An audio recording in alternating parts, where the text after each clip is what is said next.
Hello everyone, আসসালামু আলাইকুম। কেমন আছো তোমরা সবাই? আশা করি সবাই ভালো আছো। আমি আলহামদুলিল্লাহ অনেক ভালো আছি। আজকে তোমাদেরকে দেখাবো গাজরের হালুয়ার রেসিপি। ফার্স্টে আমি কিছু গাজর নিয়ে নিলাম। গাজরগুলোকে একটা গ্রেটারের সাহায্যে গ্রেট করে নিব, দেন একটা সাইডে রেখে দিব। দেন এখন আমি একটা চুলায় প্যান বসিয়ে দিব। এবার প্যানে অল্প করে সয়াবিন তেল দিয়ে নেব।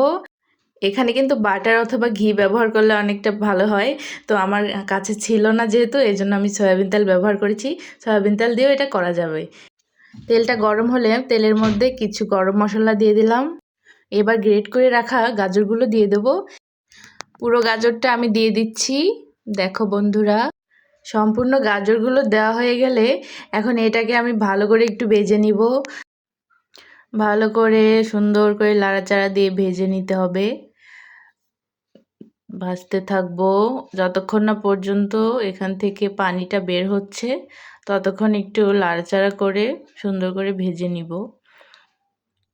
এই পর্যায়ে আমি দিয়ে দেবো আগে থেকে জাল করে রাখা 1 কাপ লিকুইড দুধ। এই দুধটা দেওয়ার কারণে কিন্তু আর পানি দিব না, এই দুধটা দিয়েই গাজরটা কিন্তু সিদ্ধ হবে। ততক্ষণ আমি একটু ঢাকনা দিয়ে ঢেকে দিলাম। এ পর্যায়ে একটু ঢাকনাটা উঠিয়ে নিয়ে দেখলাম যে অনেকটাই পানি বের হয়ে গেছে। এখন আর ঢাকনাটা দিব না, একটু নাড়াচাড়া দিয়ে রেখে দিলাম। এখন আমি দিয়ে দিব এখানে চিনি অ্যাড করব। এখানে আমি 1 কাপের বেশি পরিমাণ চিনি অ্যাড করেছি। আপনারা আপনাদের স্বাদ অনুযায়ী বাড়িয়ে অথবা কমিয়ে দিতে পারেন। এর মাঝে আমি একটু লবণ দিয়ে নিয়েছি, লবণ দেওয়াটা আমার স্কিপ করে ফেলেছি। এখন আমি দিয়ে দেব এখানে 2 প্যাকেট গুঁড়া দুধ দিয়ে দেব। এখানে মাওয়া দিলে ভালো হয়, তো আমার কাছে এটা ছিল না, যেহেতু এজন্য আমি গুঁড়া দুধ ব্যবহার করেছি।